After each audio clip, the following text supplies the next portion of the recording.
Howdy folks, Meandering Mike, the man cave of madness, and it is after midnight and we are back to Crowbar. Previously we covered the setup and the pre-game invasion approach, which moves us somewhere through the sea zones. Potentially that could get you onto the beach, but that process cannot get you past. We are now into what will be the normal sequence of play where, like in the pre-game invasion approach, where you start with a company, you deal with all the rangers in the company, you go to the next one.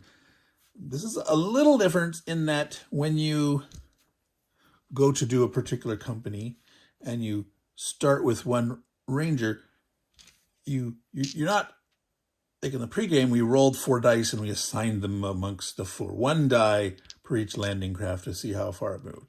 Well, in the normal sequence of events, you are using your dice, rolling them one at a time. You choosing which custom die you're going to roll, apply it to that ranger / and or landing craft, and then you decide, do you press forward? Do you press your luck? Well, you don't always get to decide that.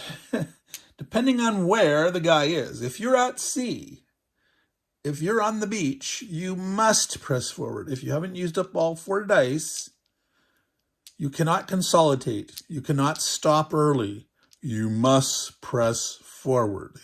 That's their driving thing, is not just get up to the beach, get off the beach, get on the top of the cliffs, all right?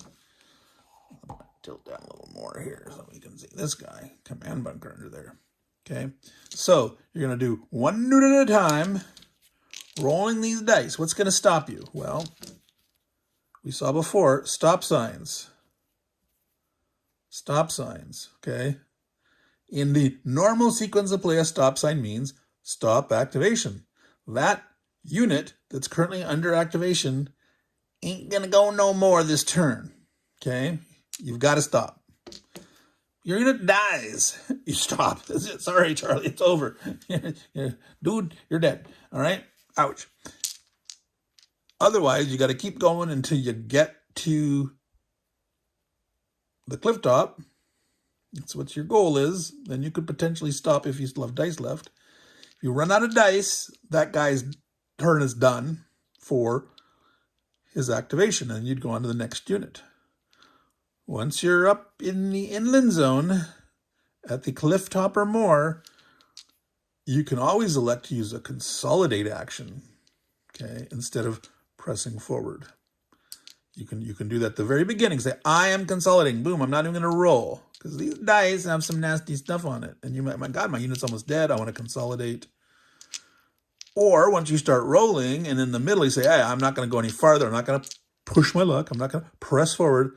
I can consolidate. Again, only once you've on the inland. Now, so we're going to do that. We're going to do, you pick a company, you do 1 guy at a time, you roll the dice, you do the dice, you keep doing the dice until they either stop sign, they die, you run out of your 4 dice, or you're on the wall top, cliff top, in the inland area, in which case you could consolidate and stop that guy's turn, and then you move on to the next and go through. When you've done all 12 rangers, if they're all still alive, when you've gone through all your living rangers, you've done all 3 companies, you process all your units, that is 1 turn. And there's a special little procedure, what you do at the end of a turn, and one of the things is you advance that turn increment marker on the time increment track. Remember that, the little mismatch in the naming. It's the time increment track, and it's a turn increment marker, and you advance that by 1. Now, as we saw in this here, you can potentially advance that increment marker. You can get event cards that do that, okay? There are things that will increment that, but you'll also always increment that 1 by turn. You also move up the relief column 1 space each full turn. And those also could move up based on various random events and such. All right? So, that sounds relatively simple. However, just like I've mentioned in the previous video, that these dice have a standard meaning, but you don't always follow the standard meaning. So in that pre-game invasion approach, things meant something different. You know, how far you advanced in the sea zones or up to the beach or not, they meant slightly different. You had to translate. You had to go from the one thing to say, well, what's this? And you look at that chart, pain in the butt. Well, once you get into normal activation cycles, a normal turn, it's more like 80 to 90% that they mean the same thing, and it'll be kind of standard, except not completely. Yeah. So see the start and the 3 sea zones, and the beach and the inland, and the cliff's a little different, but it's not its own zone. It's a transitional thing from here to here, getting up off the beach, up the cliff here. There's no zone. You gotta do something here in the beach that's gonna get you up here. And there can be a status, a marker. You know, what kind of hold do you have on the cliff? Do you have a firm hold with grappling and or a collapse? I mentioned sort of the debris, the chance in incoming fire to get a sort of a collapse result, but that's shown by, again, a firm marker. Collapse cliff is like a firm hold, whether you can get it from a J projector launch or a different grappling effect. Now, let me roll back, and I'm going to talk about a few things that I misspoke of in my first video on this. I showed you at one point the J projector launch table, and I came back later, and then I was pointing to the numbers here on the grappling attempt. Wait, grappling? Isn't this the same thing? No. J projector launch is when the landing craft reaches the beach and it's undamaged. If it's damaged, it doesn't get to do this. If it is undamaged and it reaches here, you immediately get a free roll 2 combat dice. Look at the total here on J projector launch, and it's not a very good odds. 12 boxcars for a firm hold, 9 to 11 for shaky, 2 to 8 no hold. That's the free shot when the landing craft hits the beach and it's undamaged. Boom, you roll that. Grappling attempt is a special action that you do during the sequence of play normally for these 3 zones using that sequence of play process. Well, obviously you can't grapple if you're here out at sea. And obviously you can't grapple if you're already on the top of the beach because you're already past it. You can only grapple here. If you're on the beach and you have advancement, you know, that's an advancement with 2. Advancement with 1 other. The arrow with the dots costs 1 advancement to attempt a grapple. And you can do this grapple roll if there's no hold or there's a shaky hold in place and you want to try to upgrade it. If there's already a firm hold, you don't do this. You got a firm hold in that column. And again, remember, these look like rows, but this is the column of the orientation of the board as it normally goes. These are the row, the beach row, the cliff row, the sea rows, etc. It looks vertical to here how I'm lined up, but that's just the way it is because we're tilted sideways. So don't forget, this, I'm gesturing, and what looks to be a column is a row. And this is a column, not a row. So sorry for that confusion, but yeah, gotta fit the board the way I can so that you can see it and I can reach it. All right, so grappling attempt, J projector launch. So I at one point was talking about J projector, but I pointed to these numbers. Okay, now I'm going to mention here real quick. This is one of these things that this is quote unquote a special event, special action that are listed in segment K of the rules. Special K, special K serial. The segment K, the special actions which you can do to substitute a regular advancement to do some of these things. Now, there's Unfortunately, the special actions are most part not mentioned in the normal sequence of play in the rules. I'm going to show you in a little bit, where you've got sea zone procedures and beach zone procedures and inland zone procedures. And they're all a little different, but the whole notion is you got the sequence of play looping around for each unit. You're doing stuff, and they're in different states, and they're going to be transitioning from zone to zone to zone potentially. So within one activation in a turn for a guy, they can potentially be here to the sea, they go to the beach, they can actually hit up here and start proceeding. They could potentially go, go, go, go, all right?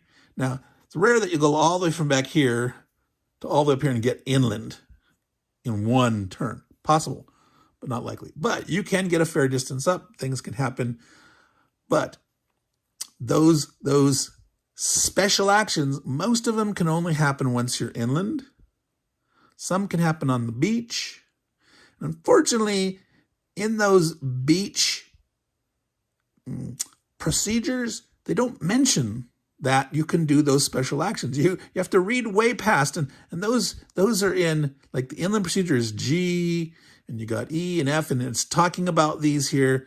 And in a few things they say, look ahead to, G4 or G7, but none of them say K, whatever. They don't mention section K. Now, in the beach area, they talk about the grapple attempt. So they do mention grapple, that you can do it, but they're not really mentioning that it's one of the handful of special actions listed in section K.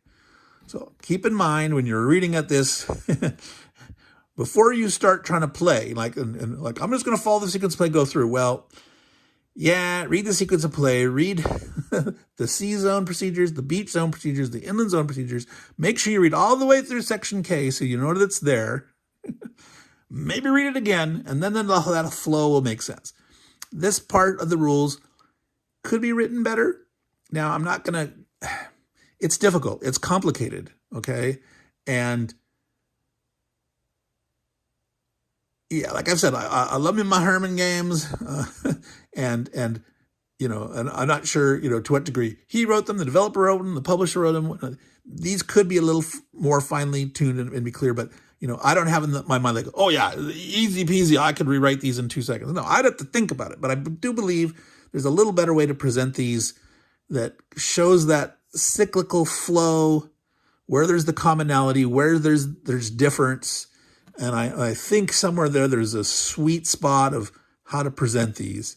And it's a challenge. This is, probably one of the more complicated parts of rules writing is how, the whole chicken and egg thing, referring to something before, it's like you got details here, you got forest and trees, and you more detail and less detail. And sometimes you just have to have the whole picture before you can understand the small detail, and sometimes you need details which can really understand the big picture.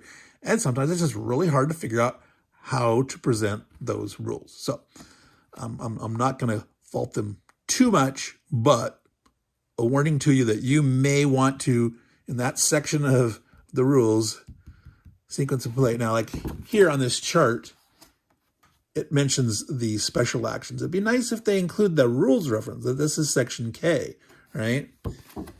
That this was section, I can't remember if this was D or C or something. I don't remember. But, maybe you can, put page numbers or those letters on here yourself when referring back and forth.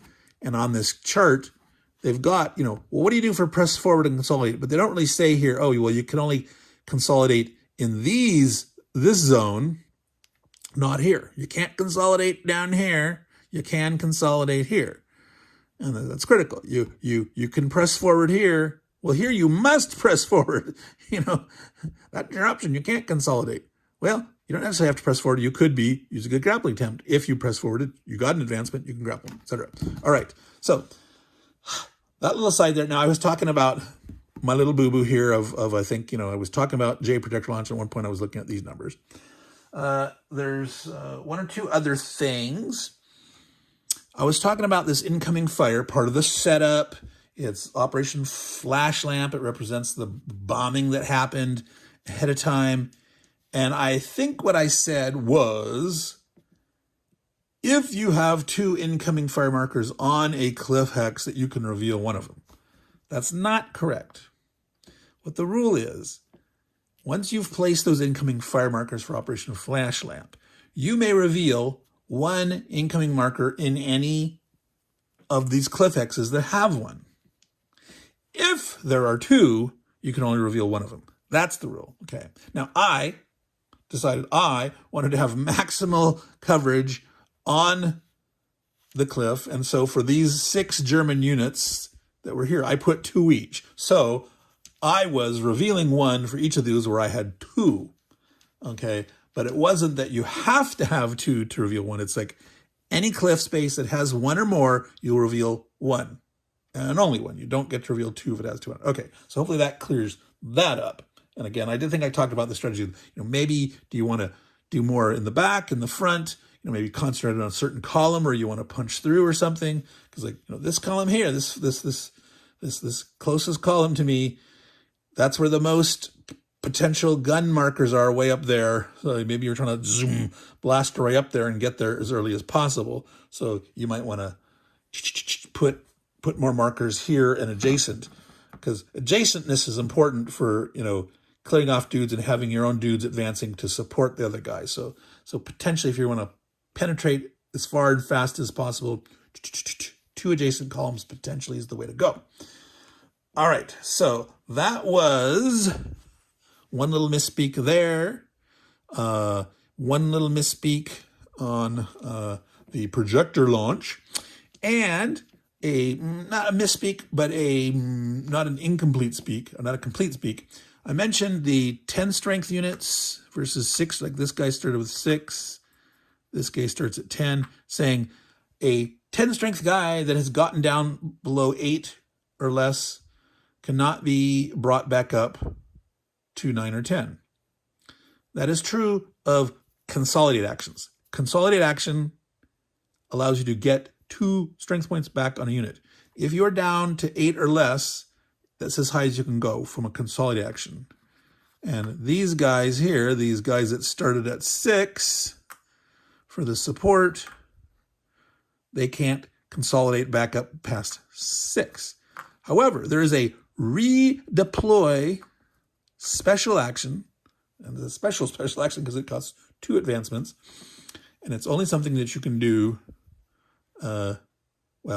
I think you might be able to actually technically do it at the beach. No. I think you need to do it at the inland or up. But it allows you to shift strength points from one column into another one. So if you've got 2 rangers here, and they've gotten inland, assume this is cleared out, this guy could put 2 here. So if you've got an 8 strength ranger here, and say, anything, it could be a 4. You can't kill a dude. So if he's at 2, you couldn't transfer 2 over. But let's say he's a 5, for example. You could redeploy, and this guy could take 2 of his strength points out and stuff them on this guy, and he could go up from an 8 to a 10. He could regrow back to his tops. Like if you were trying to charge him down there and you wanted to have him at full strength. This redeploy is very important. You're going to have to learn it well, because if you ever lose a ranger in a column, you can't move these guys laterally, okay? They don't move laterally. The way you reoccupy a column that you've lost your dude is you're going to use redeploy to create a 1 or 2. Normally you do 2. You transfer 2 out, get a guy in there, create a new 2 dude, and then eventually he could start reconsolidating his way back up and moving forward. So that little note that I mentioned about, guys that were 9 or 10 that got down to 8 or below can't get back up to 9 or 10. They can't via consolidation. They could via redeployment. I think there's some random event where you can add some strength points to a dude, and technically that would be allowed. It's the consolidate that does not allow you to grow back to the 9 or 10 range. All right. So I also wanted to mention something quickly about victory points. Last time I was talking about the track for the time increment and the relief column, and how the game's going to end either when you get to the end of the daytime of June 8th or the relief column gets here. And if the relief column hasn't got there and you get to the end of the daytime of June 8th, the rules look like you're getting victory points for the relief column having got there. It's a mistake. It's an errata. You lose. So for every space on the relief column track that it is short of having reached there, if the day ends, if the June 8th day gets finished, you lose 5 victory points for each short that it is. So you definitely want to get, the preference is to get the game ended by the relief column getting there. Now we're not going to talk about right now the different victory levels. I'll go into that later. I'm trying to keep this video short. We're already at 20 minutes. We haven't actually any action, but I wanted to correct those things and talk about this process of this flow, because what starts happening is we start pushing forward with our rangers one at a time. What we're interpreting these dice, for the most part, are going to be the same between the zones, except, can you consolidate? Must you press forward? What special actions are available to you to use instead of advancements? All right. And damage is slightly different. Okay, I want to talk about that right now. Okay, we talked about, let's see here if I can show you. So there's that damage, boom, the little explosion symbol that's filled in with the white. And you have, well, see, some of the dice are black and some of the dice are white. So that's filled in with the black. It's called filled in. That's a normal hit for 1 damage. It's always 1 damage. As far as I know, it's always 1 damage. There's probably an exception somewhere, but I think it's 1. All right. So filled in. All right. Now I'm looking for a non-filled in. What? There we go. Non-filled in. All right. Let's see here. Green does not have one of those. There we go. Non-filled in. Okay, that's called the variable hit. Depending on which zone you're in, sea zone, beach zone, inland zone, the determination of how much and how this damage is applied, it's different. And it can be quite critical, all right?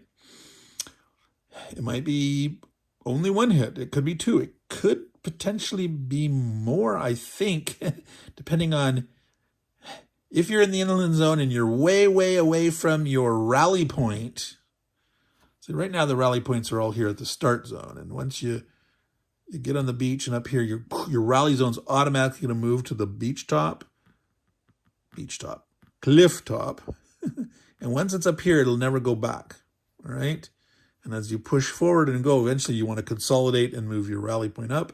But if you're way ahead of your rally point and you get one of these, you take damage based on how far away you are from your rally point, all right? Now, down here in the Z zone, there's some very special rally point issue, okay? And the reason that's really important to understand and get it right is sometimes in the sea area, the damage will go on the landing craft. Now, I want to say, oh, isn't that great if the landing craft is damaged? Yeah, I lose my J protector launch, but the dude didn't take any damage. Well, you get your craft damaged, and then it's damaged again. It sinks, and every guy, and it dies. Poof. Your dude dies. Your supplies die if it's on there. Your battalion commander or company commander, boom, gone. Okay. A twice damaged landing craft is destroyed, and ouch. That is a major loss, because most of these guys, they got their 10 strength. That's a lot of hits they can take. That's some good firepower, and they can consolidate once they get up onto the inland, up above the cliffs. So you got to be really watching out. If you get, there might not be anything you can do about it, because you might roll bad, but your decisions on how you're going to push in the C zone or not, you have to be really careful. And unfortunately, you must push forward. You cannot, sort of stop. So there's kind of a question of, maybe in the C zone, you take the more risky die first to sort of like get it out of the way. And then if you get damaged, then like, okay, I'm going to go to my green die, because it doesn't have any non-filled in pips. Now, let me read for you the the damage rule here. Let me find it. Here it is. Applying C-zone results. A normal hit only applies against the ranger unit. A variable hit depends. If it's in the start or C row 1, the hit is against the ranger. If you're in C row 2 or 3, the hit is assessed against the LCA unit. Okay, so a given variable hit is still only 1 damage. But if you're in 2 or 3, bam, it's going against, you're close enough, bam, it's going to hit the landing craft. We're way out there, they're shooting down and you're strafing, and it's like, they're not going to damage the landing craft, but they're potentially killing ranger dudes off. All right? But once you're in 2 and 3, and you get a variable hit, bam, if you got variable hit again, it's going to sink and eliminate it. All right? Be careful of that. Watch out what you're doing. Think about how you potentially want to do your dice. All right? So I think at this point, with that there, we're ready to just get started. And we'll see how far. I got to, again, keep an eye on how long this video is. I don't want it too long. I might just go through one company. I might do a whole round or read all 12. We'll have to see. All right. I would like to try to get some action going here. Let's see. This is, there's 3. There's 2 there. Way over here, there's only 1 guy right on the beach. But there is a shaken dude. Shaken or stirred. I think for the sake of closeness here, we're going to go ahead and we're going to do this one first. We do have incoming fire left on these. A couple of guys are pinned. And very important to remember is that incoming fire marker that has not yet been resolved is giving -1 strength point. That potentially that can reduce their fire ability. Now, it really is only going to affect because normally when you're shooting, you're taking half the strength round up. So like a 4 machine gun, if it's shooting at range, if you're supplying 1 3 halved is 1.5 round up to 2. Okay, now in close combat here, 1 strength point off here. This is the 2 numbers is shooting at range, the machine gun sweep, and this is if you get into close combat at them. And so with a 2 strength -1 down to 1, that's still gonna be 1, right? Because 2 -1 is 1. Having that is half round up to 1, and so 2 halved is still 1. So it's the odd guys are going to make a difference.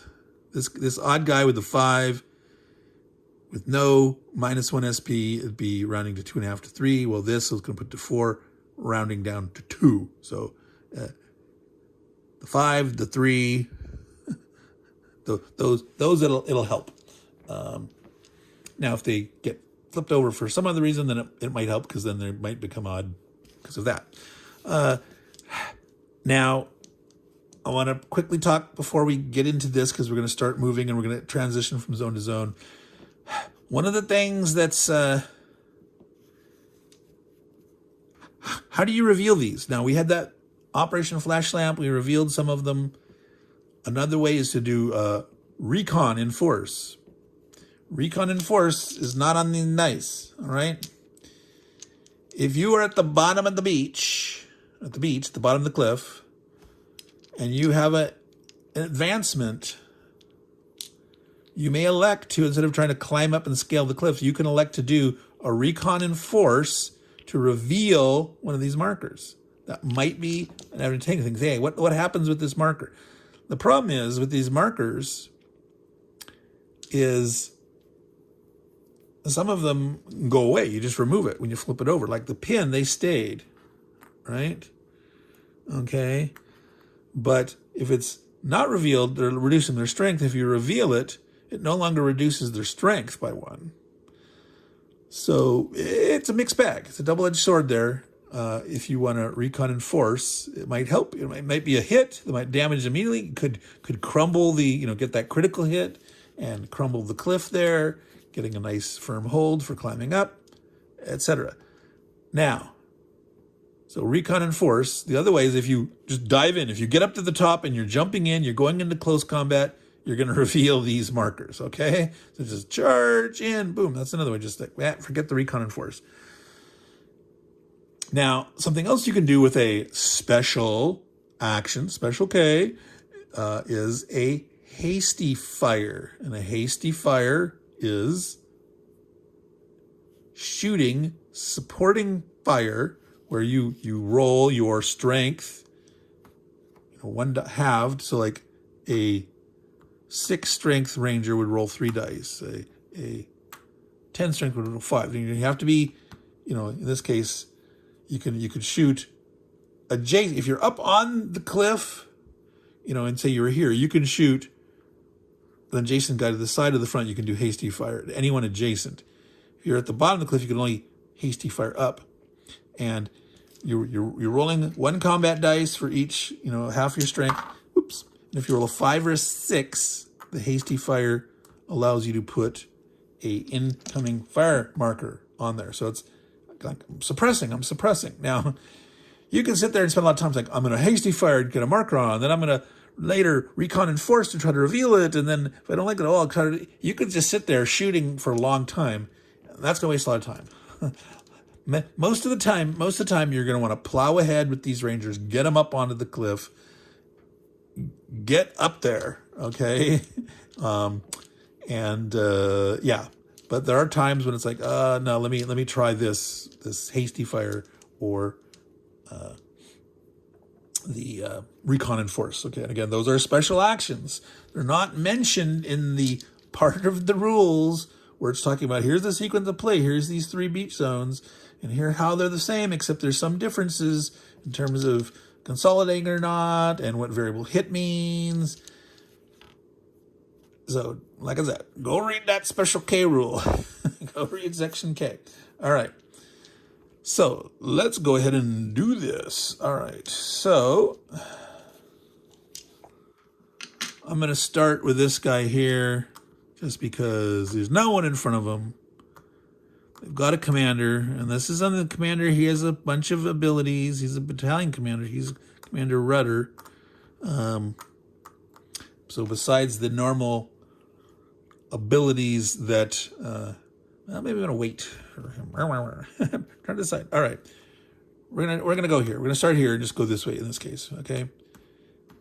Here's the easy company commander. We're gonna start rolling dice. One at a time. You got to pick your die. You can only use each one once.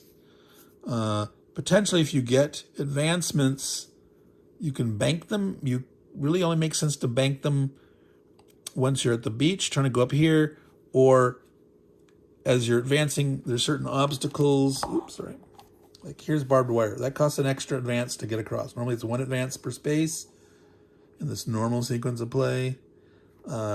Entering a prepared defense, like a bunker, not a machine gun nest. Machine gun nests do not count as those prepared positions.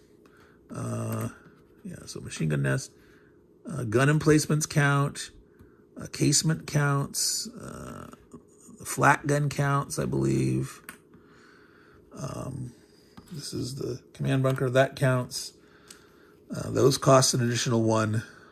Going into the woods, there's some line of woods over here. I think also the building. So there's certain things that cost 1 additional. That's one of the things that I'm not showing you that the commander can do. It's one of his options of using his turn is to reduce the advancement cost by 1. Okay. I think, let me grab it. All right, so commander bonuses. So these, they can do 1 of these. Only one. each turn. You can re-roll a die. Now this is interesting in that it's the unit that he's with or an adjacent dude. Okay, so at the moment, if someone rolled a die and the commander's adjacent, and you said, I don't like that one, I want to re-roll it, you can burn. You can flip the commander over saying he's been used. All right, and you can do that in the space or adjacent. Reduce the cost on. So in this case, he has to be with the unit that wants to move forward. If you're in a close combat or open fire situation, you can get an extra combat die. You can order open fire. Now, open fire is a special range shoot. You're banging off, and it's all the units of the company. Now, open fire is most effective when you've got advanced and a broad front. Your guys are all sort of like near each other, and they've got good line of sight where they can like pick on a certain spot and blast real good. And you can also commander bonus to remove shaken and or pin markers from attached or adjacent. The battalion commander, which is just this guy, Rudder, battalion commander Rudder, he can do the same things that the guys can do, or he may elect to draw a ranger chit. That's these special event chits, the orange side. Getting one at random, you could say, hey, I want to just get some, maybe it's, it could be reinforcements, it could be some support fire, it could be itself an open fire. So you can elect to do an open fire here. Well, that might be your vent if you choose to do this, etc. Now, one little thing is if at the end of a turn, a whole turn, you haven't used your battalion commander, you may elect to move the relief column up one space. So you might not use them to do that early on. You might say, I'm trying to make sure we get up these cliffs and live and stuff like that. But if you're feeling the relief column's behind, you could start using them for this to go get that moving, Because if the relief column comes too soon, you can lose. You can lose if you're not, we didn't find enough guns, we didn't set up any roadblocks, we haven't captured enough Germans.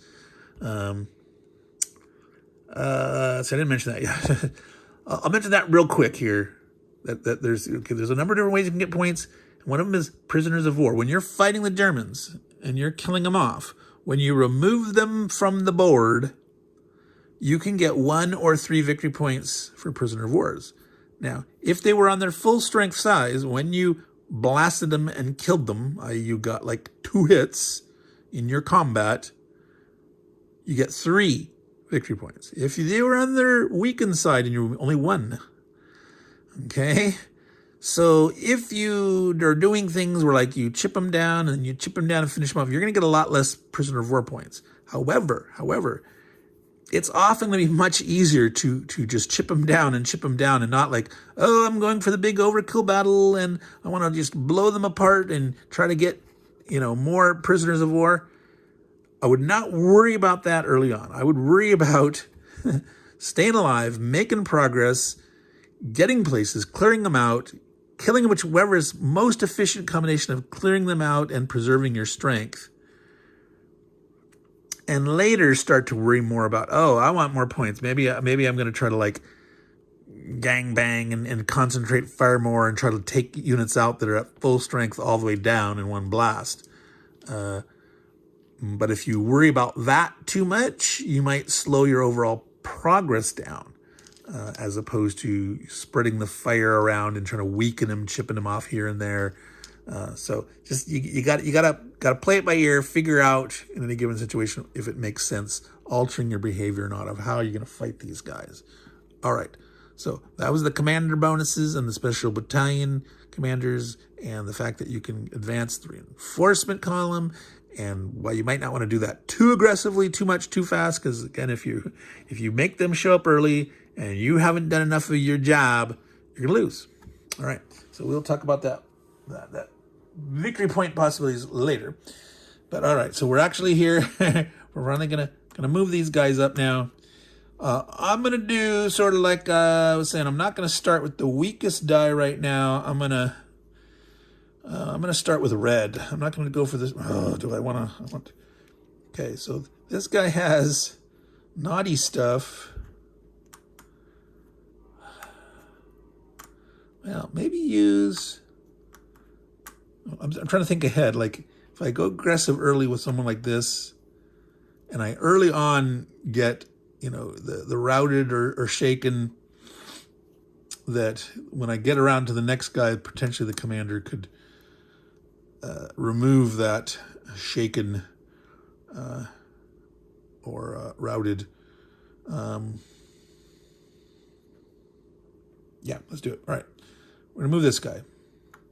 We're going to go for the gusto of the danger die first. All right. We're taking a hit. It's a normal hit. It's filled in. But we get 3 moves. So he takes the damage.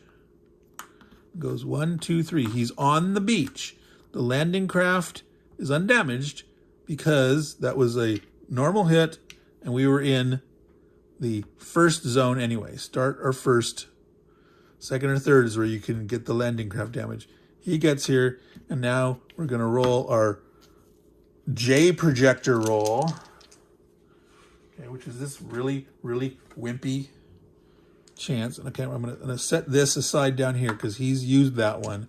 Now normally you say, well, put it over. I'm going to put it right here on my row of my dude where I'm doing the stuff. All right, so here we go. There. J projector launch.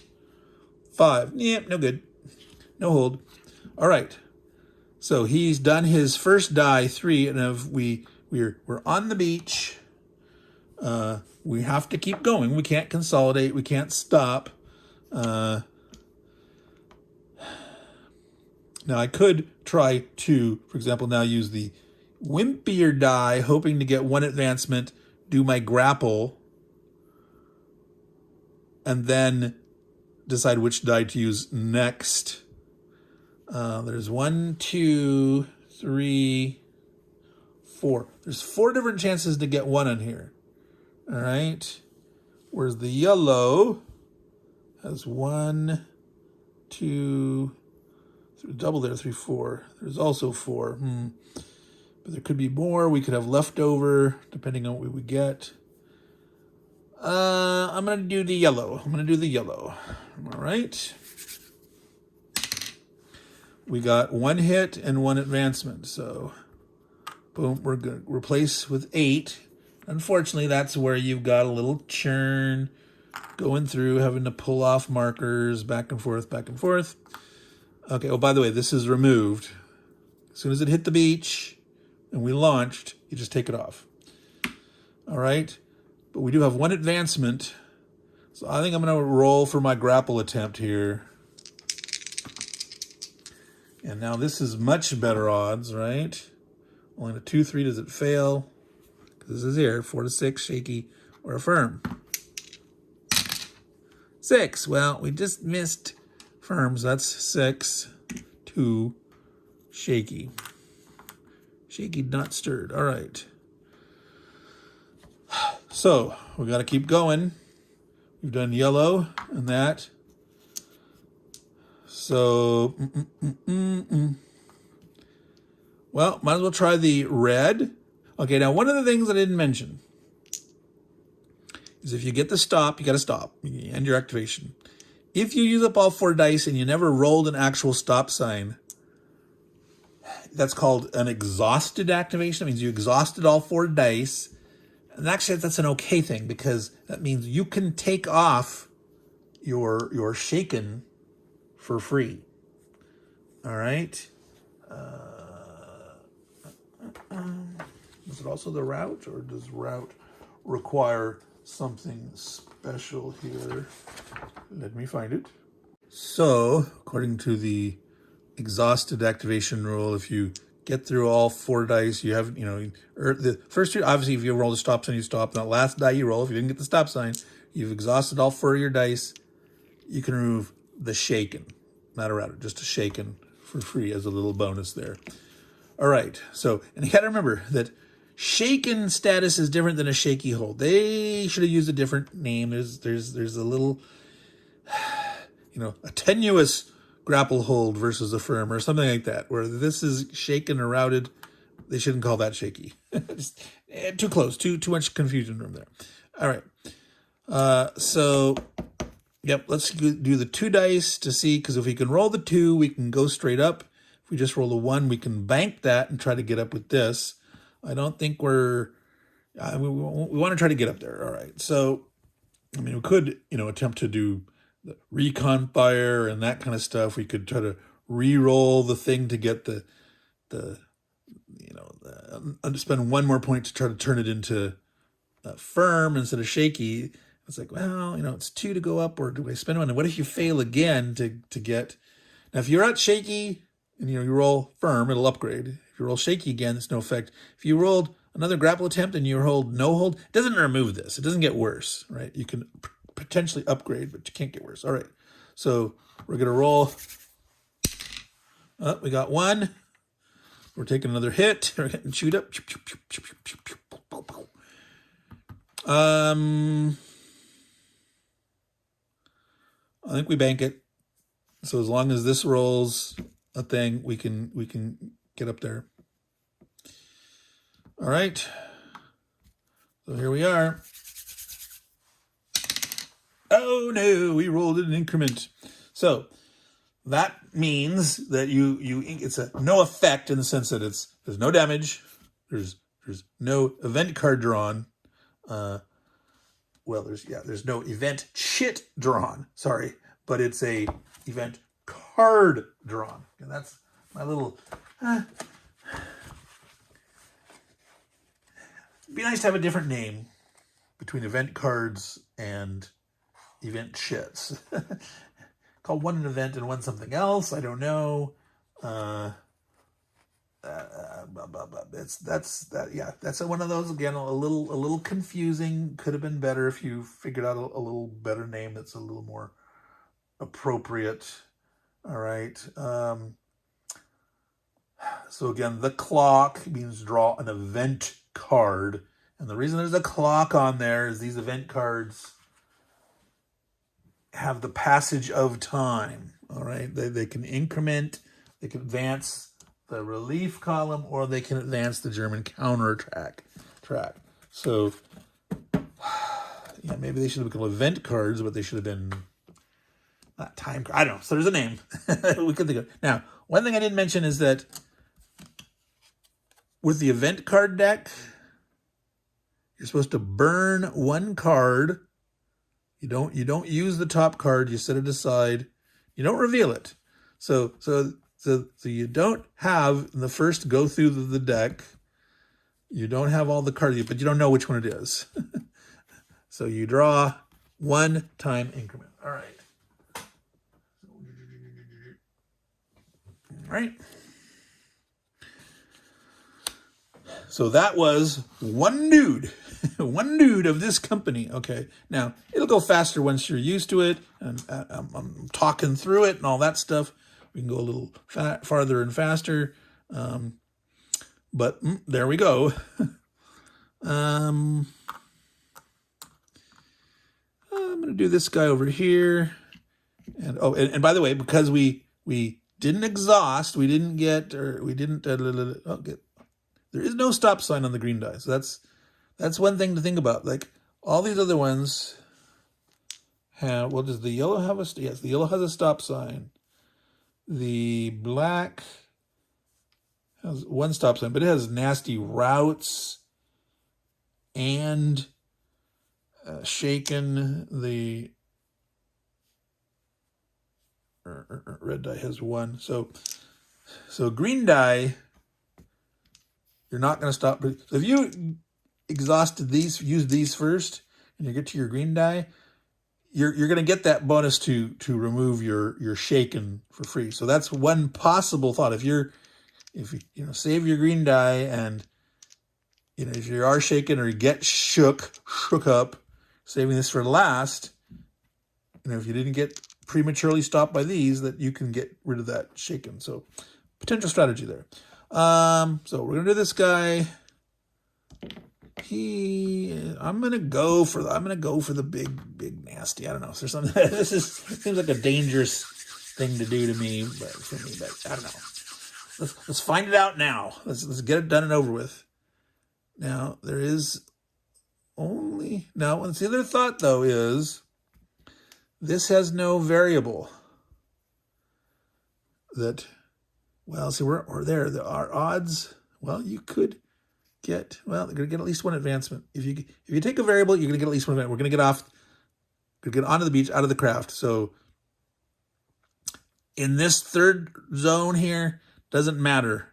You shouldn't get killed. If you're here and you only move up one and you get damaged from variable, you could get damaged again. You got to think about what you're doing.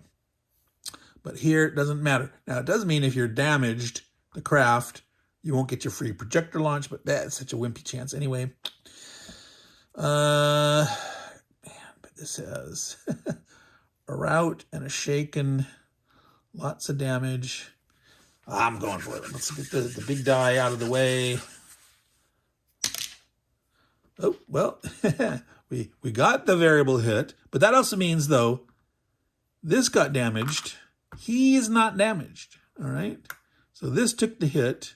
We do get advance 2. We get to here, all right? Don't get the J projector launch because he's damaged, but we remove it. We got 1 left, all right? So we could try to grapple right now. Grapple. 9, we make it. We got a firm hold. Firm. All right. So we have used 1 die only. 1 die only. All right. So we only need 1 to get up, to cross. Let's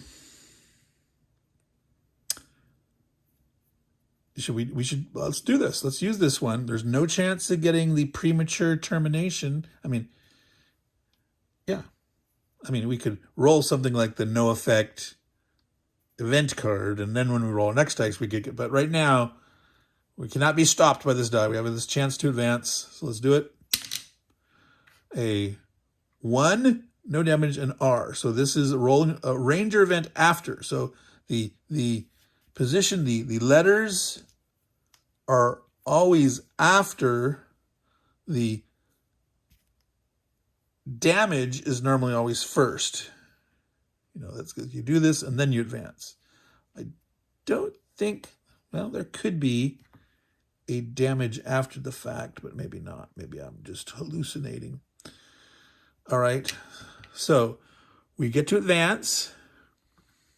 Takes 1 to get up. We're up top. We remove this. We're there. We've got there. It's said. It's done. You automatically move the rally point to here. All right. Oh, yes. Now, we've done this guy. You're supposed to show that he's been activated and done. Okay? But this rally point is now here. And we are in close combat. Now, let me check. So yes, it does explicitly say that you immediately, even if there's close combat, you immediately move the rally point. And you resolve any hits, close combats, etc. before doing this. So the fact that he's advancing into close combat, you resolve the close combat, and then we will do this. So we got to not forget that. So I'm going to put it right here to remember. Okay. Now, we have entered close combat. So we reveal this. Miss. Wow. We had some really poor bombardment. So this guy is pinned, which it hasn't mattered. So we are now ready for close combat. There are modifiers. Basically, this guy, full strength, gets to roll 5 combat dice. Okay. This machine gun didn't get a chance to do any sweeping fire, didn't have any German random events or various things that would have let him go. So it's close combat at a 2. So he's rolling 1 dice, they're rolling 5. However, there are modifiers, all right? Let me get that. All right, so there are modifiers, of course. The attacker here has 5 dice because it's half his strength. Rounding down, in this case, 5, 10 halved is 5. Okay, if there was a commander attached, you could get a bonus die. Nope. Attacking support. If there was friendly unit adjacent and from below the cliff attacking up here, help does not count. You know, they couldn't be here. They have to be up here somewhere. So, nope. Defender flanked is if there's a guy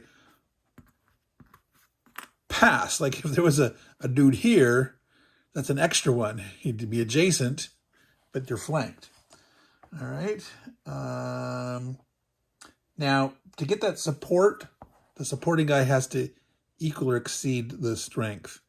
So this guy, as a 2 in close combat, if there's a 1-point ranger here, he wouldn't help. He'd need at least 2.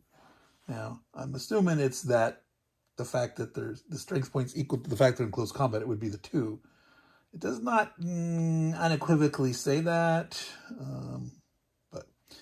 All right, if it's a night turn, the Germans get a bonus when attacking in the night. If the attacker has a heroic action marker, they get to add 2. When defending, you also get +1 for a commander. You get plus for defense, adjacent guys, same kind of supporting thing.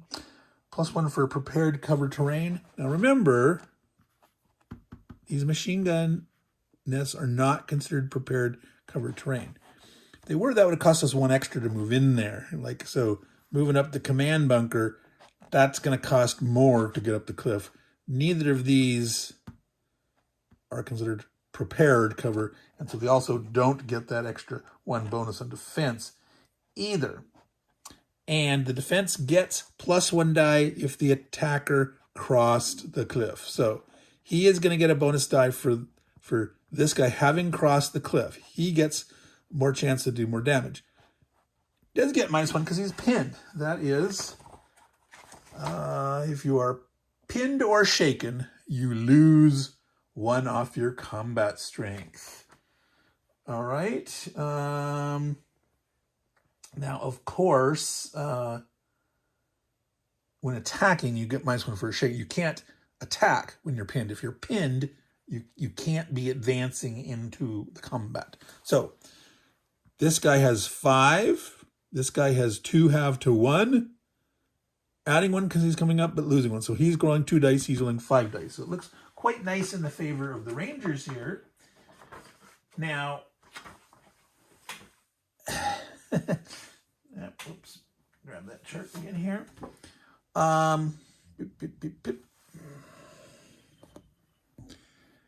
You're rolling a die. There's hits on a 6, half hits on a 5, which don't carry over. If you have multiple attacks on the same target from like a combined event, like open fire. Well, this is, I'm looking at open fire. It's the same thing. It's the exact same chart here, right? So for close combat, same thing. Half hits, rounded down.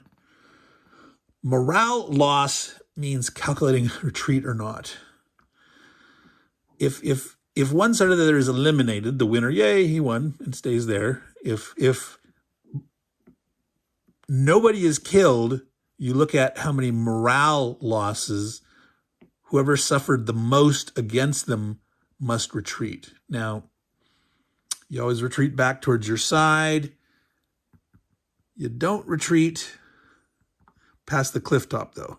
If someone had advanced and had the rally and you retreat past the rally marker, the rally, you have to move it back, okay? But in this case here, this is the do or die point. They're not going to retreat down the cliff. But so if this guy had to retreat, you take an extra hit if you can't. You have to retreat, but you can't. You take 1 more hit. All right, so let's roll this up here. We're going to have 5 dice for the Ranger and just 2 for the...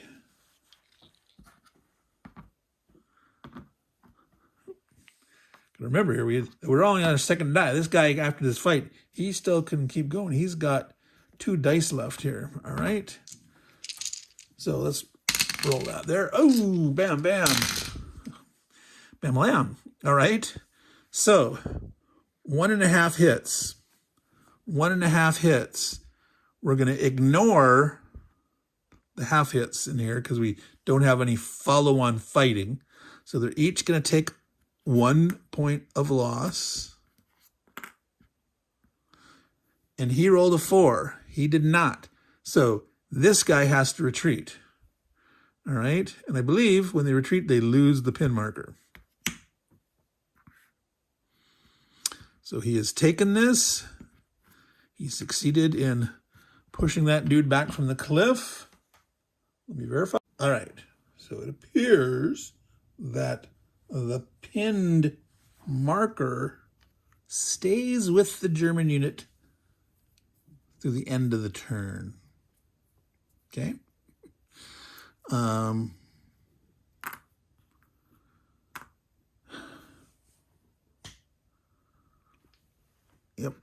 Yep. That's what it appears to say. All right.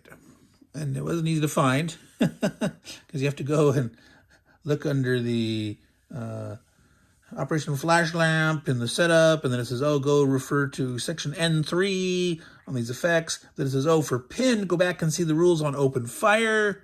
It's like, no, I don't like that. over referencing, bouncing back and forth. No. Under N3, they should have explained what pin does right there. All right. Yeah. Okay.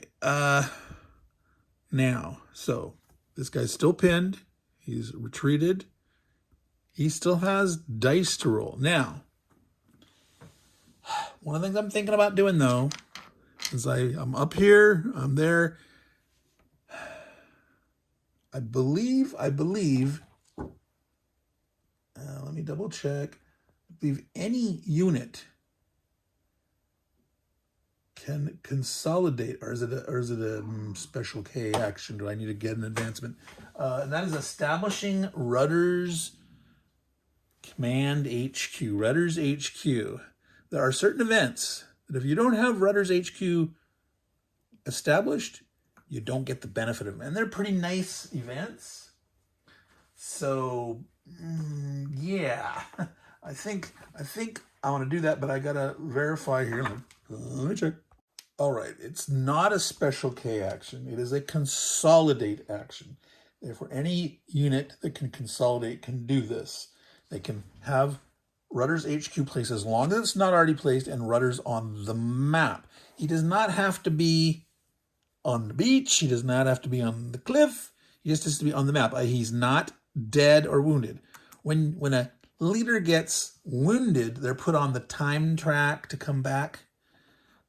So Rudder is here. He's on the map. His battalion HQ can be formed, even though he's not forming it himself. They're saying, all right, get it here, set it up, do it. All right. And I'm going to do that. I'm going to get that done. I'm going to bank this. I'm going to say, hey, I want it done.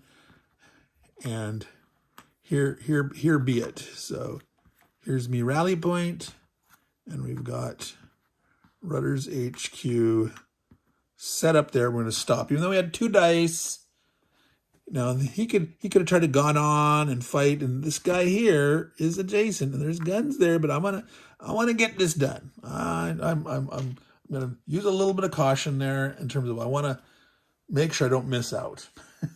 All righty. Okay. So now, sorry about having to bop back a lot between the rules and stuff. This is my first time playing this game. And it's definitely one of those things that'll get easier with time as you keep playing. And again, there are so many exceptions, and this is different here in this section versus that section and stuff like that. So yes, as it is played, it'll become easier. So definitely that's a case. There's probably gonna take a couple of games of like you have everything totally memorized and don't need to consult anything at all.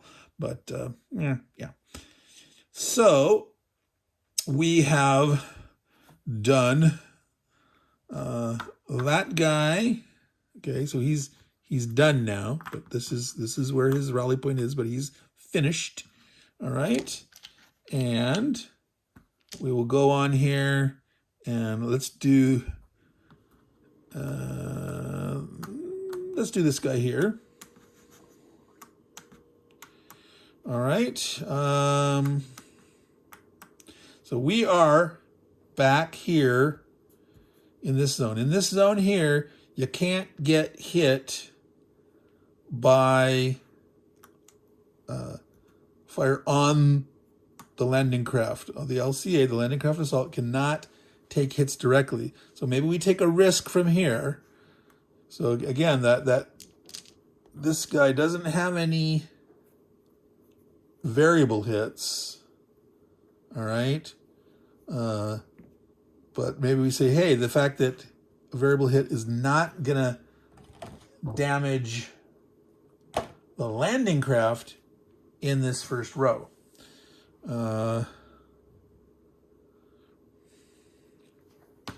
Yeah, I sort of like the idea of going ahead and using the, but see, we could get, well, there's only one 6 down. Of course, now that I've said it, we'll get it, right? Boom, boom, boom. We'll use the red one.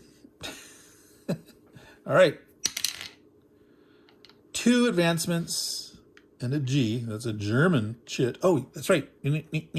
We had an R here. Okay. So after we got here, we had this. Remember? And I said, don't forget, I'm putting it here. And of course I forgot, because that's the Meandering Mike way. All right. So we're going to go into this, and we're pulling out an orange side. Let's see what goodie we get here. Now, this might affect our decision on odds are I'm going to stick with my decision to activate what is good, but maybe there might be a reason not to. And it would be very sad if we get one of those events. French resistance cell. Alrighty. So let me grab that card. All right here. French resistance cell. Century. Reveal 1 possible gun position marker in any space. Keep it face up if it is a gun located, or Fortune of War. Otherwise, remove it. So something bad, like a trap or something, it's gone. And if it's a gun or Fortunes of War, it'll be there ready to capture. So we could do something way in the backfield, or we could say, hey, there's 2 guns right here. Let's reveal one of these. Now, it does say 1. Yes, reveal 1. So let's go ahead and do this here close to the action. It is a gun. It is a gun. There is one right here. So we definitely want to drive, get that sucker. Alrighty. So, and then let's establish that HQ like we did. Okay. So now we're back to this other dude here. Right? Yeah, we're doing this guy. So we got 2 advancements, and then we'll do a G. So it goes, all right. And now we have to draw one of the gray ones. This could be bad. This could be, who knows what we're going to get. All right. Dun, dun, dun. German patrols in Fox Company. Well, that's way over here, right? There's Fox Company. Way down there. There are German patrols. All right. Let's see what that's all about. Alrighty, German patrols. Yeah, you can't see that very well. I'm going to zoom up. Well, I'm already zoomed all the way out. All right. Here, 1 unit drawn from the Grenadiers at random, and we place it, so in Fox Company, find the farthest advanced column. We're going to put 1 unit randomly from the Grenadiers, the farthest forward that has still an empty space in front of it. So that's going to be this spot here, right? He's farthest forward. You do this column. This is the farthest forward that still has an empty spot, all right? If this wasn't empty, he would go back here because it has to be into an empty space and empty in front of him. All right. So we're drawing at random here. These range from a 2 to a 6 strength. We draw one at random, and it's a 4. And so bam, right there, we got a Grenadier's 4 out patrolling the barbed wire over there. All right. So now, one of the things that it should do is we should be using this thing here, currently active unit, reminding ourselves that this is the dude that's in process. Because if you get these events and you go off do things, you're going to forget. So we should keep grabbing this guy and putting it in the right spot so we can keep track of what we're doing. So that was this. They got 2 advancements, and we did the G event. So we put that here. And now we've got 3 dice left, trying to decide. All right. We could still take a hit here on the landing craft, but we're at this point where we're going to land next if we get any advancement. Now, we won't get a free projector launch if we get damaged, but I think let's go for the gusto. Let's do a big, nasty, risky die. I just hope we don't. We do have a commander with us, so we could re-roll the die if it's a nasty thing. Yeah, well, re-roll, or we could elect to, like, use him to remove, like, a shaken. Yeah, that's a thing to do, right? Shaken and or pin markers. Yep. Now, so let's do that. Let's. Boom. All right, so we take a hit, and it's filled in, so it's not on the landing craft, so we take a thing. So it is going to be on our dude. Easy Company Ranger, 1 hit, 3 activations. So here's 1. We slide in. We're going to J project, and we're going to remove this guy. J projector and launch, 2 dice. Again, this is like really low odds, but 7. Nope. I think you needed a 10 or greater, right, for that J launcher. But we got 2 hits left. Two thingies.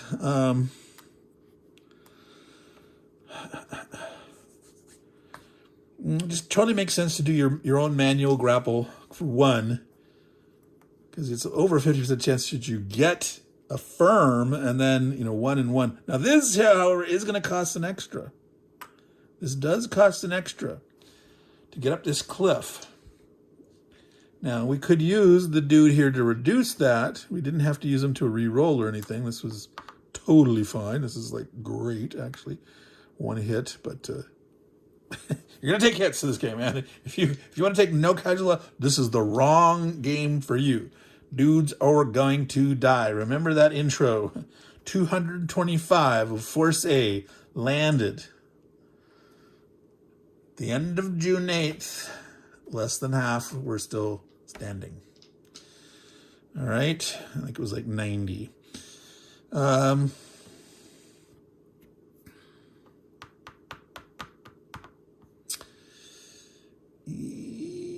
Yeah, it just makes sense to do the grapple attempt. Do the grapple, the manual grapple. 10, it's grappled away. So we get our firm hold. And we cannot get up because we need 1 more because of this, all right? So we could recon and force, like to make this happen. Or we can roll our, let's see.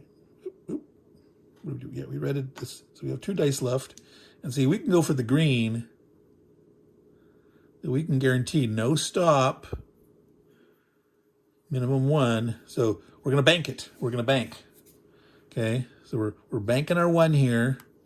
And, there's only, rotate the thing. Nah, he's just like, use a die or something. He's like, well, use the German here. We've banked 1. And so we're going to go ahead and we're going to guarantee, again, we could roll a clock. It ain't going to make it. You know, there's still a 1/3 chance of rolling a clock, but we can't fail out, right? We can't get a stop, right? Okay, so, and we can always re-roll. We've got our commander here, right? If we get that clock, we could elect to re-roll. Or we could use the commander now to have used this 1 pip and get up there. But we might want to re-roll a roll. Is it only a re-roll of a movement die, or can you re-roll a combat? I know you can get 1 extra combat die, but let me check. Die. You may re-roll a movement die. All right.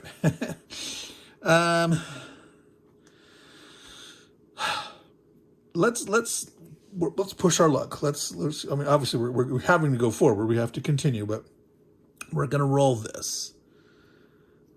And if we get the clocky thing, then we can decide how to use the commander or not. But 2/3 chance we won't get that curse. Now we've cursed it. Like that. So, do we re-roll or take the increment and then decide to force it? I've got a yellow die left. The yellow has 1 clock and 1 stop sign. So it's also a 1/3 chance of failure.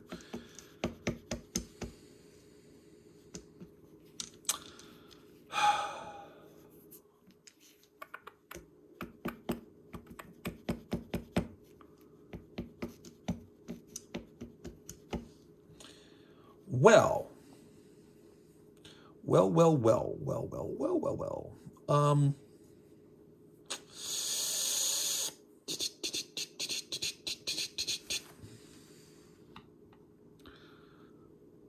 Let's re-roll this guy. Okay, we're gonna use the company commander. We're gonna re-roll this guy. 1, no damage, no special. All right. So we've got our 1 saved up, 2 going up the firm hold, 1 and 1 there for that. So boom, we have enough to go in. All right. So we're in there. We have 1 die left. We've completed that. Okay, so we reveal this. Pin. All right, that's good. Oh, pin star. Pin star.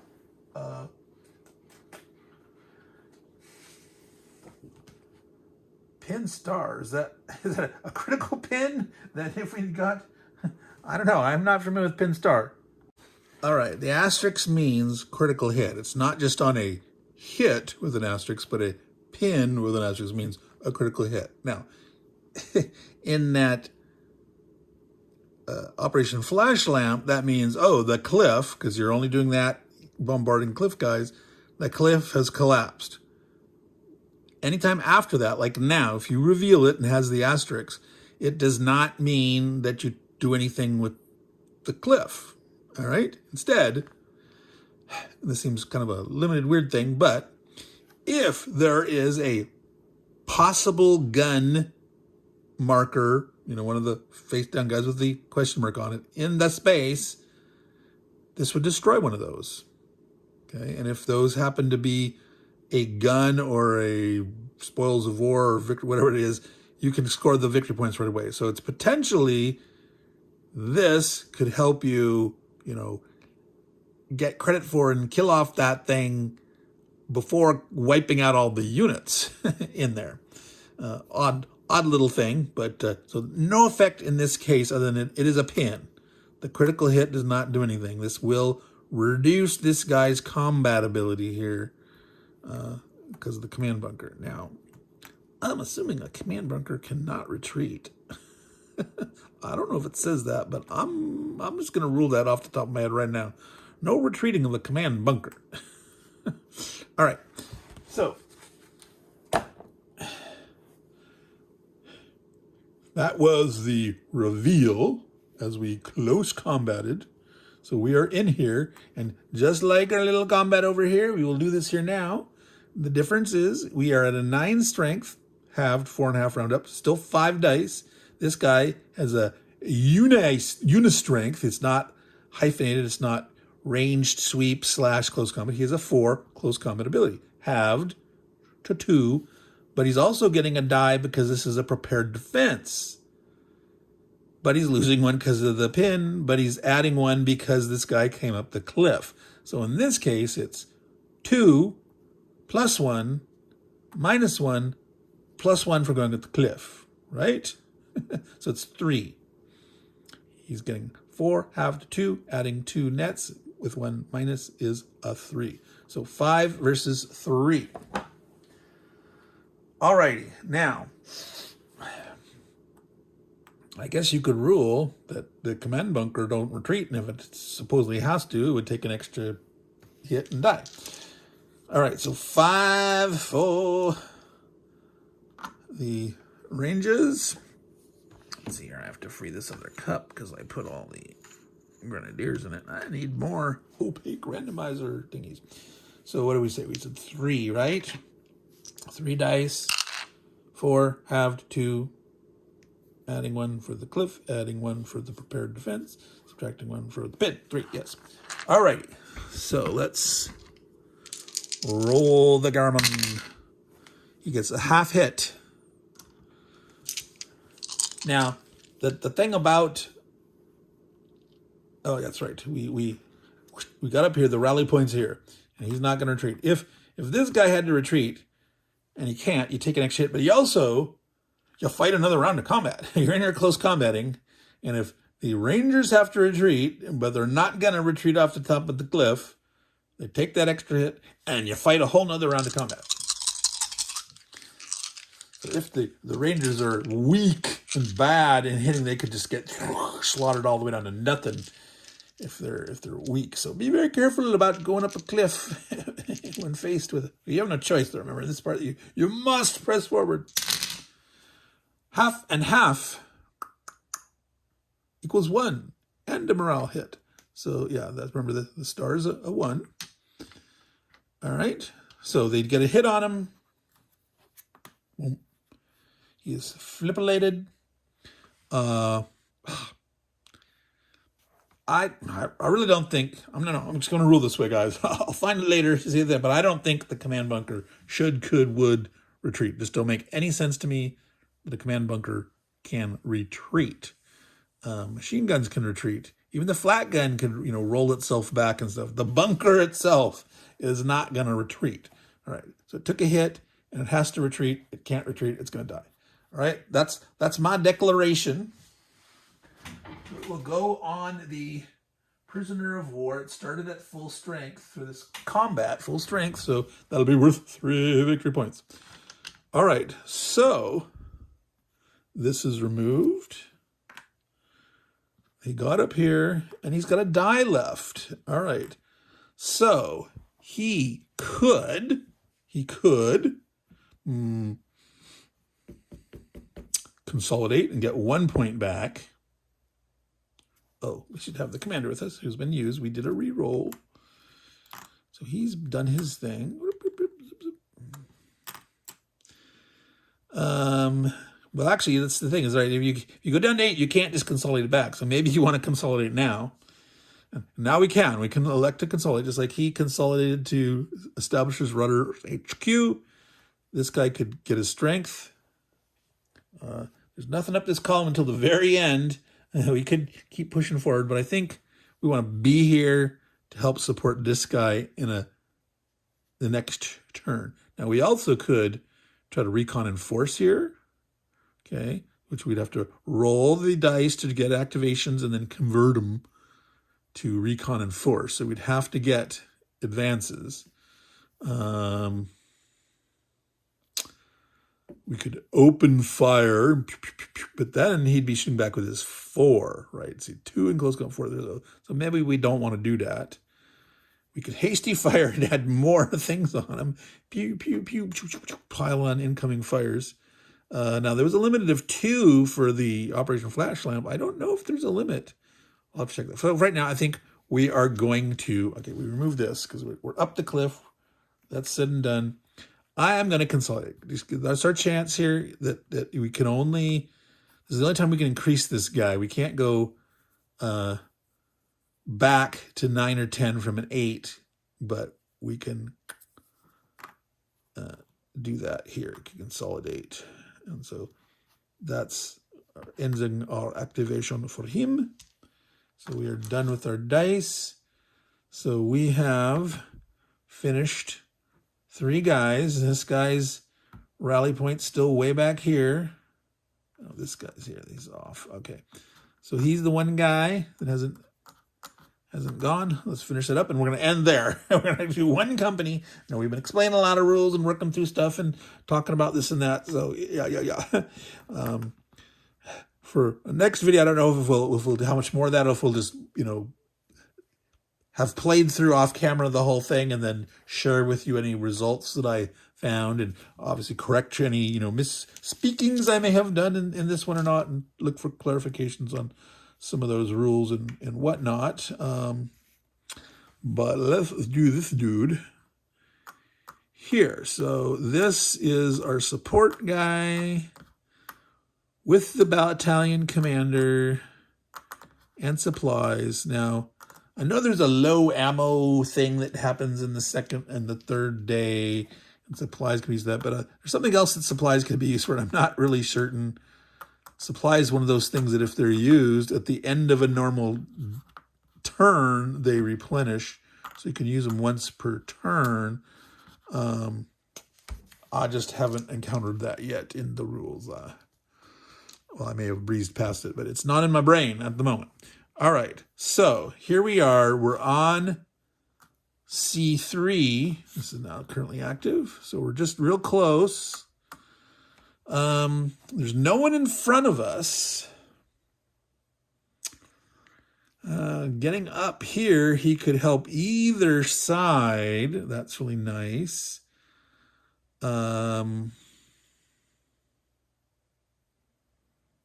Let's see, there's a dude way up here, though. Eventually he's going to have to slog into that. Look, that's a weak guy.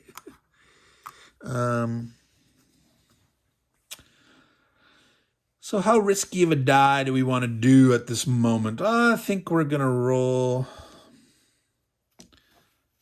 Well...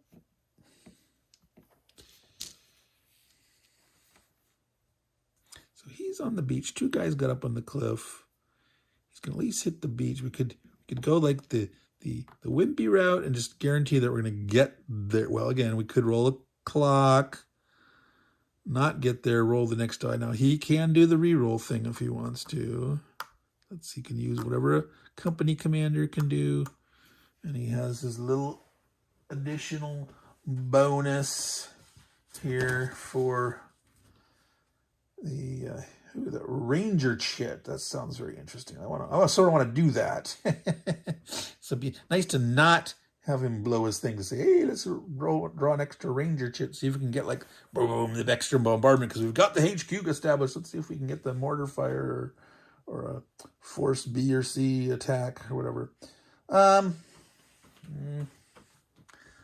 Let's go yellow. There's just one stop sign on that. All right. Clock. All right. So we have to draw the event card. 1 time increment. Tick, tick, tick. All right. Bloop, bloop, bloop. Yep, we're not going to re-roll that.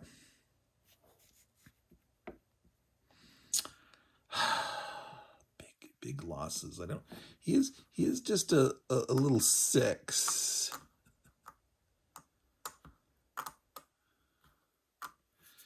He doesn't have as much.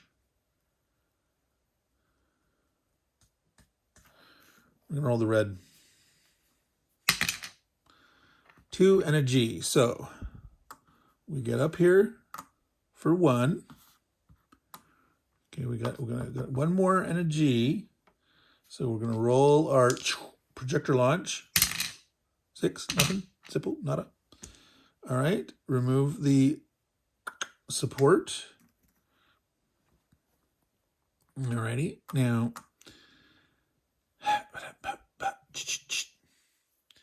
Now, one thing about this whole thing is there's not really a way to tell that a 6 that started at a 6 is a support dude. Once you've removed, I mean, you can remember that, oh, there's the support and here's the support column, but there's nothing after the fact that reminds you this guy normally can't grow past 6. I think there should be some little symbol or something on one of these 6s that, for each company that says this is the support dude. And you have to remember that he can't normally go above 6 unless you're redeploying stuff into that column. So we have 1 left, and we're going to, of course, do our grapple, right? The grapple just makes sense. Grapple, grapple, grapple, grapple, grapple, grapple, grapple, grapple. 9, that works. Firm hold. All right. So we have to do the G. All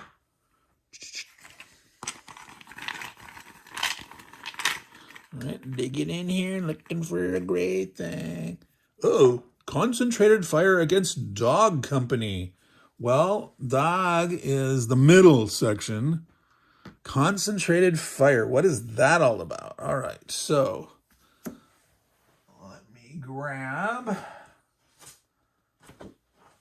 German events. Concentrated fire. They are in alphabetical order.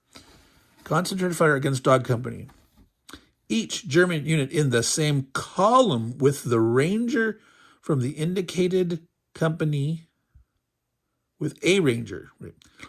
Each German in the same column with a ranger unit from the indicated company issues normal open fire combat immediately, except the machine guns use sweeping.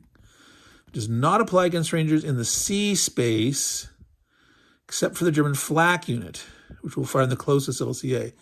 So I think we just dodged a bullet because dog company, they're all at C. Concentrated fire, each German unit, same column, with a ranger. So it doesn't tell you which ranger you pick. Right? Except the German flak unit, which will fire on the closest LCA unit of your choice if equidistant. So again, the flak guy's over there. All right? So he would shoot.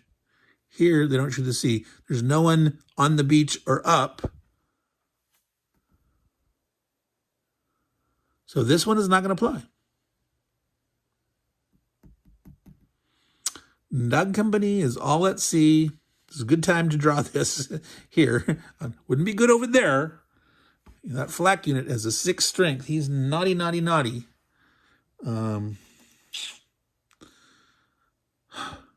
Yeah. All right. So, yeah, that wasn't too bad. We dodged a bullet, so to speak, or 3 or 5 or 20. All right. So we got our, I feel like something, a counter is sticking to my forearm or something here. So yeah, we got up, we placed the thingamadingy. And now I think I'm going to go for the green die because we're going to try to just get 1. And it's only going to take us 1. There is no emplacement here or nothing. It just takes us 1 to get to the top. So we're gonna do that. We're gonna dice up for the 1 and hope we don't roll a clock. We could re-roll if we had to. Oh, up 1 and an R. So that's a ranger thing. So we go up, up, up, up, and up, up, up. We get up there. We reset the rally point.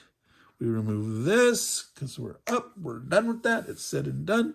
We roll a good old ranger thing. Looking for the orange dudes. And we've got Rangers Forward Fox Company. So Fox is way over there.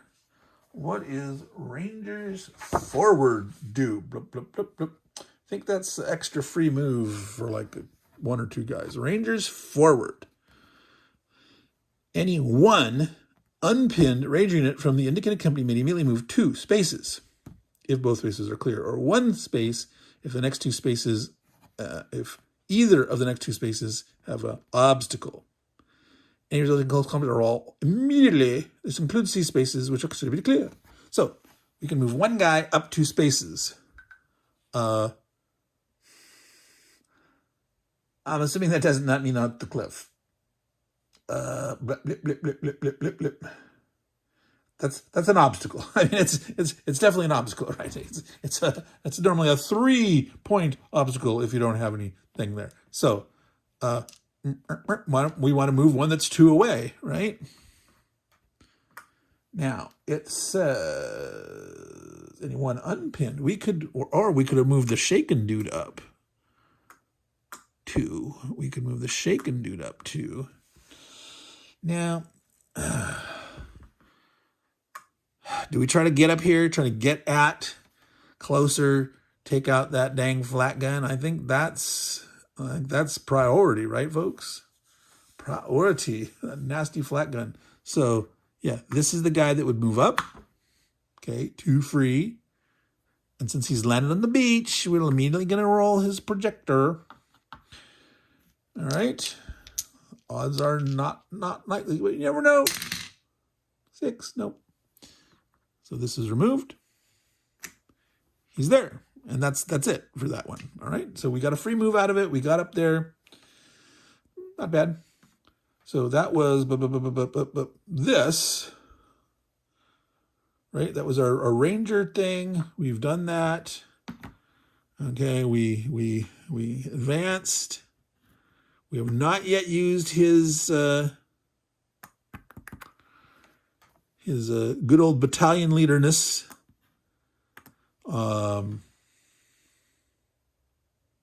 we could do that right now. We could use his battalionness, his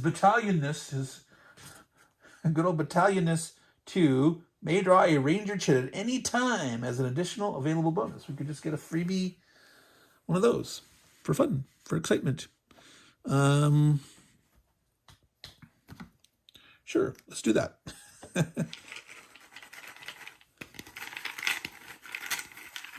That sounds like fun, right? Because one of the things is, when you're drawing these orange ones, those aren't coming out of gray. There's something on the opposite side of that. Like Rangers forward would have been a German defensive network.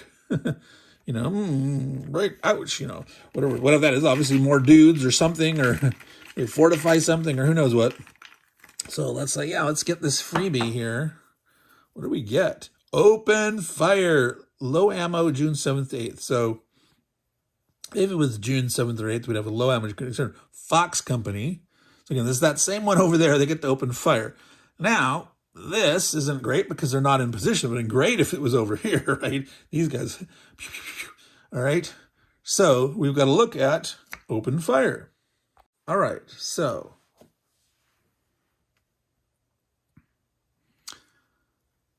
this guy can shoot at this guy with his open fire.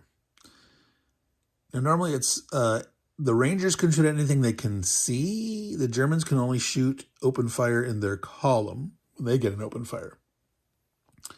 Up the cliff, only the top of the cliff, and you can't like shoot from here to here. You can shoot to here. You can't shoot here at the cliff base, right? But if you're up farther, you could shoot by line of sight. Now, this flak gun does not count as a gun emplacement. It's the same as the machine gun. It doesn't count as prepared defense. So they do not get a bonus defense here. They don't get the minus. So in this open fire, in this case, it's not a mutual blast, blast, blast. This is this guy shooting. That one dude, he gets to fire, and he'll roll his 5 dice, and the results are different. Okay, open fire uses a different dice. Well, uses the same dice. The hits mean different things in the close combat. All right, so there's no commander. There's nobody shaken. Nobody in woods or prepared terrain. That's low ammo does not count because it's not the 7th or the 8th. Now, there's a range minus thing here that says -1 per space. but I would assume that's after the first. I mean, you can't open fire in the same hex. That's close combat. So I'm thinking per space over 1. So I'm going to rule it that way, but we can double check that later. It just makes sense to me. If you're 1 away, you don't get a -1. It's for everyone greater than 1. I would assume. So yes, so you would have 5 dice straight up, no mods. Is that right?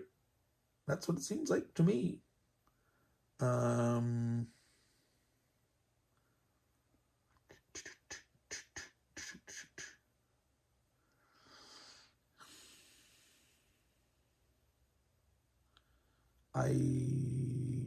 Well, it also doesn't say. I'm assuming the guys can't shoot from way back here from off their landing craft, right? You got to be next to the thingy. All right. So we've got 5 dice to roll, and 6 is still a hit, 5 is a half hit, 4 instead of morale is pinned, so we can actually pin the dude. We're not exposing this yet because we're not in close combat and we're not doing a recon and force. This is just an open fire caused by our extra little event. So it actually, the fact that the 2 bang bang got this guy moved up and then he's getting to shoot, that's kind of cool. Gung ho. Well, Rangers, not gung ho. Marines. No, that's not our thing. All right, so half hit, pin and pin. So not enough damage to do it, and there's only 1 dude. If there was multiple guys that could have shoot, like an open fire, out here, you could have multiple dudes adding up. So we didn't get anything, but we did get to put a pin marker on him. So this is one of these pins on the other side of shaken. All right. So he is now pinned. So any further fighting when we get there, he's got that weakness. All right. So we are actually not done yet. Because we still have this die, right? We use this one. We got our one thing. We got up the top. We got there. We elected to use his ability. So, yay, let's use another event. All right. Oops. This is there. Don't leave that behind. All right. So we could call it quits there. We could stop. We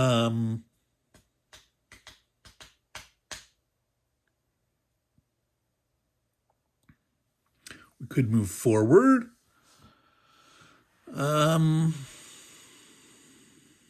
Boy. Or we could. Yeah, I think we might try to get it. Wow, geez, this is the naughty die though. See, these are potentially a lot of damage we can get. Shaken and stirred and routed or shaken. I was thinking, if you get 1, we could recon and force there, but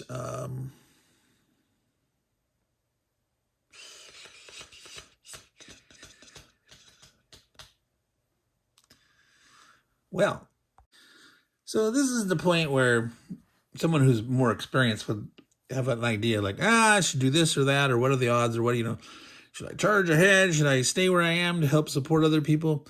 So right now there's no one right in front of us to close assault. This guy is 3 away. We could go charging up there, but that is a bunker and a gun emplacement. So that is prepared. So 3 wouldn't get us all the way in there.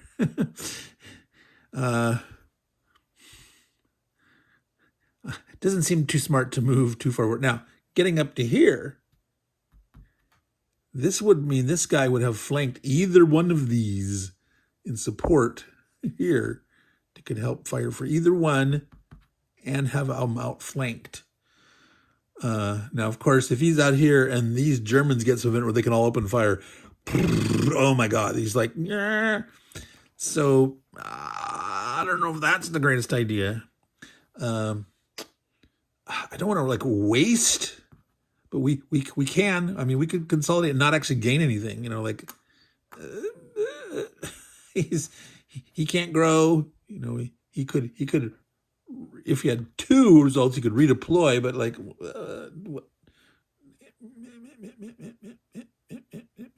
no. So I'm tempted to roll though to see. You know, maybe move up here.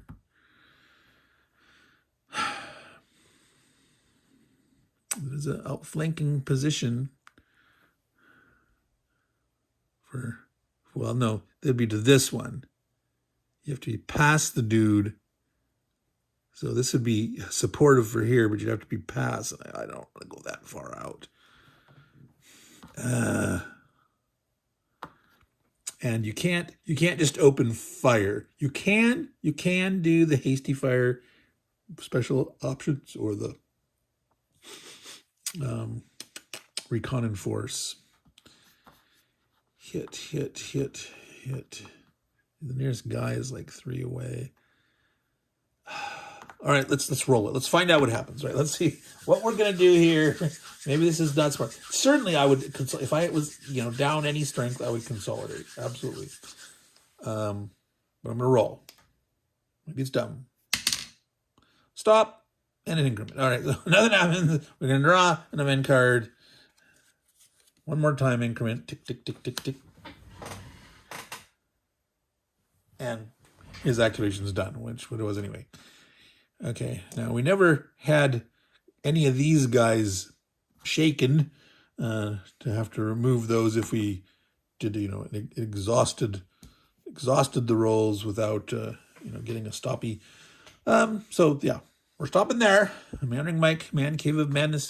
This is no idea how long it is with all these pieces going to be spliced together, but I bet you it's actually going to be quite long, longer than I expected. But that is the nature of these kind of things. 1, I meander, and 2, this is a complex beast. This is very fascinating. There's a lot of cool stuff going on here. And we activated him. So we've finished Easy Company. They got some free action. We got 2 more companies to go. And then when we've finished all that, they'll finish 1 turn, and we'll do 1 more time increment and a column advancement. So yeah, all right. So I'm going to sign out here. Meandering Mike, Man Cave of Madness. You have been watching Crowbar playthrough how to play Rangers at Pointe Du Hoc. And we're still on our June 6th turn. Obviously, we weren't able to get the whole game finished by the end of June 8th here in real time, because things happen and things always take longer than you think they are. But we'll get as much of this done as we can when we can. That's the way it is. So as I say, all you good folks out there, take care of your games, and they will take care of you. Ciao.